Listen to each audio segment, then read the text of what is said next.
venue is spectacular. The ceremony was very special, and everyone looks lovely. For those of you who don't know me, my name is Stephen, and despite my inability to speak well or read well in public, AJ has chosen me to be his best man. I thought marrying Lauren meant AJ was starting to make good decisions in his life. Well, what can I say about a man who came from humble beginnings, a man who is now quickly rising to the very top of his game based on intelligence, grit, and the willpower to push on when others have followed. A man who's beginning to distinguish himself at the very highest level amongst his peers, and where no one can say a bad word against him. Excuse me. AJ, we've had some good times together, from hanging out chasing after girls at Burkdale to being an important part of each other's weddings. And I know now we will have great times in the future. You've been a great friend to me over the years, and I know how happy Lauren makes you. It truly is an honor to be one of your best men, so thank you. I guess I'm supposed to give you some tips to a long and happy marriage, so here are a few. First, set the ground rules and establish who's boss. Then do everything Lauren says. Secondly, never forget to say those three little words. You're right, dear. Someone once said marriage was a 50-50 partnership. But anyone who believes that clearly knows nothing about women or fractions. Whenever you are wrong, be a man, admit it. Whenever you're right, just say nothing. As they say, a man who gives in when he's wrong is a wise man. A man who gives in when he's right is married. I'd like to finish up by saying again what a great honor it has been to be one of AJ's best men today. I'm glad that after all these years, he has finally admitted that I am the better man. May your love for each other be modern enough to service the times and old-fashioned enough to last forever. To the new Mr. and Mrs. Bahari. All right, last up, we got Sarah, Matron of Honor. It's a tough crowd to follow. Good luck, you ready? She's ready. Hello, I'm Sarah, Lauren's Matron of Honor. First of all, I'd like to express how thrilled I am to be standing here celebrating with all of you.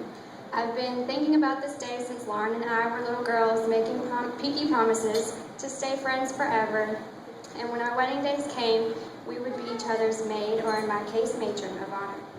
Needless to say, we kept both of those promises, and here I am 12 years later. Here you both are on your wedding day. Who would have imagined that day you met at Exxon that you would be here today? Lauren, not only did you like to visit the gas station for breakfast and see the cute guy behind the counter, but you also had a slight addiction to playing the lottery. Which probably explains why AJ asked Lauren to be his wife on the back of a lottery ticket. And that's why I bought you guys your own lottery ticket.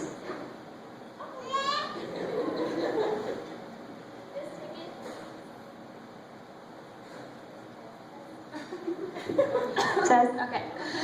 This ticket symbolizes your relationship before and after you are married today. In relationships, you take chances at first by falling in love and trusting your heart with them. Kind of like how AJ chanced asking Lauren the big question. But as relationships progress, you're bound to make mistakes and lose every now and then. But successful gamblers and successful couples learn from every mistake they make and know that it's impossible to win every time. My advice to you two is compromise. A smart gambler knows when to stop if things aren't going right, and on the other hand, a good spouse will stop when an argument is going nowhere, and try to find common grounds to please you both. Regardless if this ticket is a winning ticket or a losing ticket, you've both won the grand prize by finding each other, and at the end of the day, you're always going to have that one person who is in your corner, who's your personal cheerleader, and who's always going to be there for you. I wish you both the happiest, most rewarding marriage you could possibly imagine. Please toast your glasses to AJ and Lauren Bahari. I love you guys. Who wants it next? Brittany or Sarah? Who wants it? All right, here's Brittany, our maid of honor. I just want to start out by saying none of us would be here tonight if it wasn't for Exxon. I'm sure many of you have heard the story of how Lauren and AJ met, but the location just never gets old. For those of you who don't know, my name is Brittany Blackwater, and I met Lauren in the 10th grade. We instantly became best friends in history class after discovering our matching chocolate-themed pencil bags. Throughout the years, we've had some of the craziest adventures, mostly because we weren't smart enough to use a GPS or MapQuest. But those were some of the best times. Not to mention, we always had the best ideas, like the time Lauren let me dye her hair purple, and the time we decided creating our own fashion line was more important than listening in math class. My favorite memory, though, is getting in the car with Lauren after she just got her license and watching her scream from the driver's seat, "We're free!" I also had the privilege of being the third wheel the first time Lauren and AJ officially hung out. I knew it was serious when Lauren wouldn't sing to Hairspray, her favorite musical, at the top of her lungs with me, and now AJ only wishes those days had never passed. On a serious note, if anyone has ever ridden in the car with Lauren while an animal is within 50 feet, you can truly see how big her heart is. I can't tell you how many times I've had to keep driving while Lauren just slapped me and demanded we pick up the animal. I know for a fact one of her cats came from the McAllister's deli dumpster. If I had actually listened to her, she would probably own about 50 animals right now. Another thing I've always admired about Lauren is her positive attitude and carefree spirit. She always has her friends' backs no matter what. She's one of the most unselfish people I've ever met, and I always tell people, if Lauren had $50 in her bank account, she'd spend 40 on a friend's birthday gift and keep the other 10 to replenish her Diet Coke supply. I will miss our constant Bricks and Barnes and Noble dates, but I know you are in good hands with AJ. I can't express how happy I am for the two of you. May you both always feel the happiness and joy you feel today. Here's to a beautiful life. Back here is finished. Well, good evening, everyone. My wallet's a lot lighter as a result of the festivities today, but all of you are very special people to us and to Lauren and AJ. I've always known that Lauren was a very picky child, because we started out, if people thought that you could make a diet of ketchup and cheese doodles and make it to 22 years of age, then here's living example, living proof for that. But she's always been a very picky person. We would sit down to the table, she would say, "What are we having for supper?" We would tell her, and she would say, "Me don't like that kind, yuck." And that would be the end of that.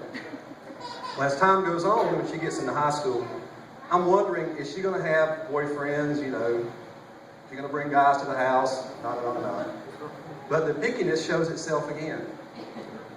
And very soon, I find out that she is enamored with Exxon Boy. He doesn't have a name yet, only Exxon Boy. At the time, she had a cell phone, and when the cell phone would ring and AJ would call, it would be Aj. I thought the kid's name was Aj. And here we have AJ. So I know that she picks quality people to be part of her life. Welcome to the family. Welcome to the family.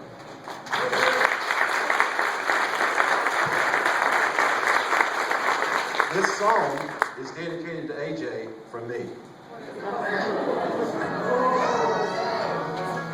Are you on the dance?